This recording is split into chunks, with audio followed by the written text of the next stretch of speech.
I've noticed throughout my travels that most business owners, when marketing, are saying all the wrong things and to all the wrong people. Or worse, they hire marketing firms to generate their business. Well, know this. Marketing firms do not know your business as well as you do. And they're going to market you in such a way that saves them money and time, as they need to profit from their efforts. So, whatever you do, do not make this mistake of letting someone else do your marketing for you. For those of you thinking, I don't have time to do my own marketing, remember, your business is marketing and design is your product. So learn how to market yourself and your product like no one else can or will. And know that once you learn my systems for operation and production, you will have plenty of time to market your product. Are you with me? Great. Let's move on.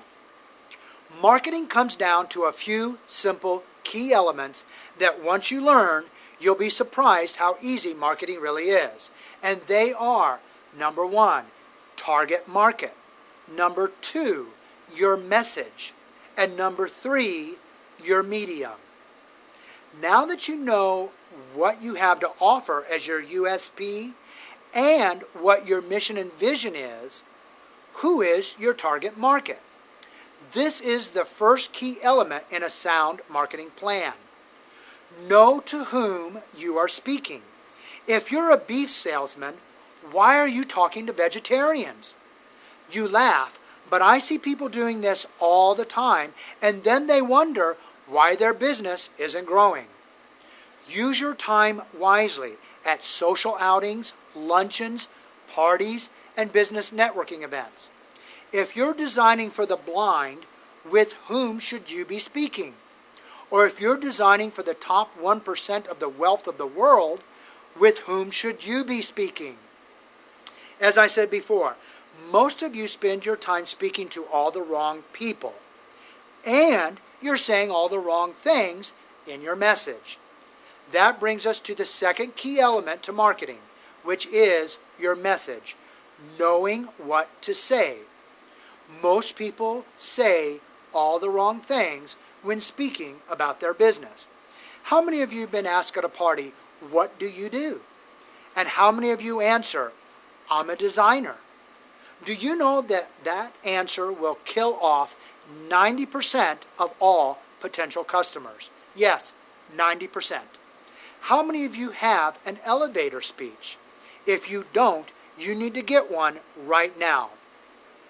Using your mission and vision statement, create a story that perfectly captures what you do in 30 seconds or less. Using your mission and vision statements that includes your USP, create a powerful story that makes people want to know more. When I'm asked, Thomas, what do you do? Here's how I answer that question. Have you ever walked into a breathtaking home and wished you could afford all the beautiful things you saw? Or have you ever walked into a spa and wished your home felt and looked just like that, thinking you could just move right in and never leave? Well, that's what I do. I create those exact environments no matter what your budget is. Okay, can you identify my USP? Can you see that by creating a story that allows the listener to travel in their mind to a place that they love and then create a problem and then let them know that you are the solution to that problem makes all the difference in your conversation. I go into depth in my DVDs, How to Succeed in Design, revealing the formulas to create the story by looking for problems, selling the problems, and then you being the solution to those problems. I spend literally hours working with you until you have your powerful USP, an inspirational mission and vision statement, and a clever elevator speech specifically for your target market using headlines, taglines, and branding. You learn what to say in any and all situations that will have people wanting more of you. Airtime is valuable, and the goal is to get more airtime without losing your audience. Going back to my answer, how many of you heard the problem in my story that pertains to my target market? The problem is they see something they want but can't afford it, and I am the solution to the problem of affordability. What will make you successful is solving other people's problems. Look for problems in our industry and solve them. This actually is the key to any success, no matter what your product is. Again, recall the fast food chains? They solved a problem. Do they make the juiciest, fattest, most delicious grilled cheeseburger? No, but they solved a problem. So, what are some of the problems that you can list that exist for your customers and that you can solve? Start making that list of problems. Can you see how knowing just a few simple marketing strategies can help you change how you do business and will affect your income forever? I'm sharing with you only a tiny fraction of what you can do with your marketing to secure your success. Imagine what is possible if you learn all of my secrets. Keep looking for problems.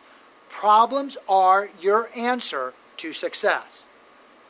Can you see also that having a strong mission and vision statement and finding your USP and solving specific problems that focus on your target market will generate a better business for you? Once you identify your USP and you have your mission and vision, you can begin to brand yourself. In my DVDs, I discuss exactly how to brand yourself and much, much more. But this information that I'm giving you now should get you started in the right direction. Let's move on to the third key element of marketing, and that is mediums. I'm going to begin with a very simple medium, your business card. Well, what do you think should be on your card? Your name, your contact information, your website address. Well, look at my firm's name, Zen Interiors Incorporated. You will notice that there are 3 parts to a good business name. Let's look at the word interiors. That is the descriptive element of the name. It says I do interiors. Next, let's look at the word Zen. That is the distinctive element. It says what kind of interiors I do. And finally, the incorporate. That is the legal ending that says I am a corporate entity. So, what else should be on your card? Your telephone number. Well, is your number well thought out? Is your number 477 design? What about your address? Is that well thought out? I hope that none of you have a P.O. box on your card. And certainly, you should look for a good address. Now, your web address, equally as important. Certainly, that is well thought out. Is it easy to spell? Is it easy to find? What else may you want on your card? Well, I like to call it the point of interest. If you're well known for doing kitchen remodels, then there should be a picture of you in a kitchen with a chef's hat with a famous chef. If you do bathroom remodels, then perhaps you're in a bubble bath with a glass of champagne. So let's move on. I think you get the picture. Portfolios, the second medium I'm going to discuss with you. What kind of portfolio do you have? Do you have a leather portfolio, a slideshow, a corporate video, as you saw mine earlier in this tape? How many of you know what order to place your pictures in? Did you know that statistically, people only recall the first 1 or 2 pictures and the last 1 or 2 pictures? Everything in the middle is forgotten for the most part. Another medium, postcards. To whom should you be sending them? Another medium, and again, in my videos, I go into length about each of these mediums, how to take advantage of them, and how to do them without spending a lot of money. Another medium that I discuss in my DVDs, brochures, and joint ventures, referral systems. How many of you actually have in place a referral system? Networking. How many of you actually know how to network? Let me do a demonstration, and I'll show you first a bad or incorrect way of doing a networking introduction. And secondly, then I'll show you how I want you to start networking with other people so that when you go to these networking luncheons, you know exactly what to do and what to say. Hi, how are you? I'm Leslie. Hi, Leslie. I'm Thomas. What do you do? I'm an artist. I'm an interior designer. Maybe we should exchange cards, and I can recommend you to some of my clients, and I'd like you to recommend me to some of your clients. Sure. Well, great. Okay. Thank you. Sure. Hi, how are you? I'm Leslie. Hi, Leslie. I'm Thomas. And what do you do, Leslie? I'm an artist. You're an artist. What sort of art do you do? I do contemporary abstract paintings. You know, Leslie, I just met a gallery owner, and I'd love to introduce you. Oh, great. Melanie, this is Leslie. She's an artist, and I know you're a gallery owner. So I thought perhaps you could exchange cards and possibly do business together. Excellent. Leslie, it's a pleasure to meet you. So nice to meet you.